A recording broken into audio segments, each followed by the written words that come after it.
Ceux-ci sont tous des droits dont Malala Yousafzai s'est battue pour obtenir toute sa vie. La Déclaration universelle des droits de l'homme était une bonne façon de mettre des lois sur papier. Par contre, celle-ci n'est malheureusement pas une réalité pour des milliers de personnes. Malala Yousafzai est née à Mingora, au Pakistan, en 1997.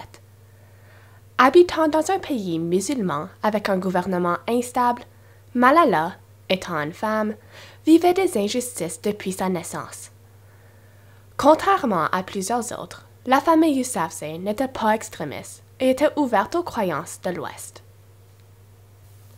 Le père de Malala, un activiste social et un éducateur, croyait que sa fille avait le droit à une éducation et a fondé une école pour filles dans leur région. Il voulait s'assurer que Malala ait toutes les opportunités qu'aurait eu un homme. Tout au long de son enfance, Malala s'est cachée et s'est débattue pour aller à l'école. C'est grâce au soutien et à l'encouragement de son père qu'elle continue son éducation. Malheureusement, en 2007, le Taliban, un groupe fondamentaliste islamique mené par Maulana Fazullah, a envahi Mingora et a commencé à imposer de strictes lois. Les femmes n'avaient plus le droit d'aller à l'école ou d'avoir un rôle actif dans leur société. À la fin de l'année 2008, le Taliban avait détruit plus de 400 écoles. Malala, avec l'aide de son père, a résisté aux talibans et a défendu ses droits pour l'éducation. Au cours des années suivantes, dans un pays en conflit, elle a exprimé les injustices de manière publique.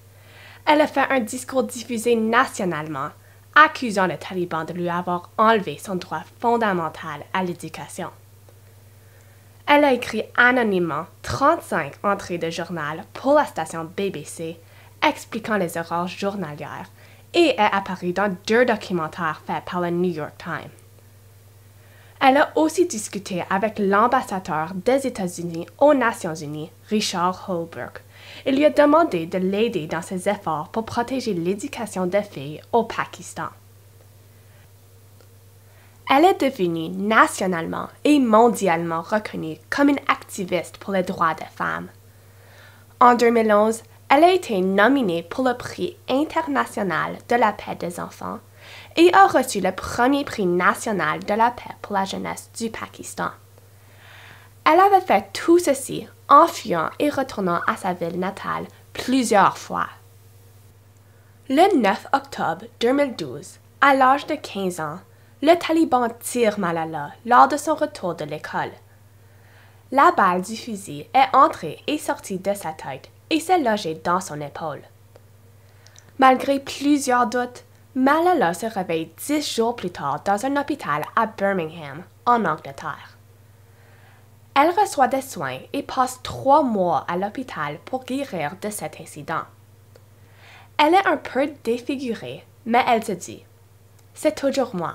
Mon visage n'a pas d'importance. Dieu m'a donné une nouvelle vie. » Malala et sa famille déménagent officiellement à Birmingham, où ils continuent leur vie, et Malala continue ses études et sa campagne pour l'éducation des filles. En 2014, elle est devenue la plus jeune récipiendaire du prix Nobel de la paix à l'âge de 17 ans. Sa cause est reconnue mondialement. À un jeune âge, Malala devait prendre une décision qui changera sa vie. Elle aurait pu se cacher, se protéger, mais elle a décidé de résister aux talibans, un groupe de terroristes dangereux, pour défendre son droit et le droit de toutes les filles à une éducation. Tous ces efforts n'étaient pas en vain. En 2012, le président du Pakistan a annoncé l'investissement de 10 millions de dollars pour l'éducation en l'honneur de Malala. Peu de temps après, la Fondation Malala a été créée pour soutenir l'éducation de toutes les filles dans le monde. L'ONU a présenté une pétition voulant que tous les enfants du monde aient accès à l'éducation avant l'année 2015. En 2017, Malala reçoit une citoyenneté canadienne honoraire de la part du premier ministre Justin Trudeau. Lors de sa visite au Canada, Elle a demandé au pays d'utiliser son influence sur la scène mondiale pour faire des pressions en faveur du financement de l'éducation pour les filles à l'échelle mondiale. Dans le présent, Malala continue de militer pour l'accès à l'éducation. Graduée de l'Université d'Oxford, elle travaille sur une série télévisée avec Apple TV. Malala est une inspiration pour des milliers de jeunes filles partout sur la planète. Elle a survécu à des traumatismes dès son enfance, mais n'a jamais perdu sa détermination. Je voulais apprendre l'histoire de cette femme courageuse, un peu plus âgée que moi, qui a dû se battre pour ses droits la majorité de sa vie. En apprenant davantage à son sujet, je réalise comment facile mon enfance fut et comment je ne pourrais jamais m'imaginer être dans ses souliers.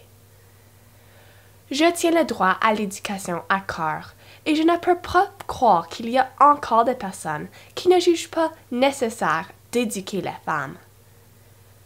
L'histoire de Malala me fait réaliser comment chanceuses nous sommes, ici au Canada, d'avoir accès à une éducation, quel que soit notre sexe. Je suis aussi inspirée par la détermination, la persévérance et le courage de Malala. C'est incroyable comment une jeune fille peut faire une si grande différence dans le monde.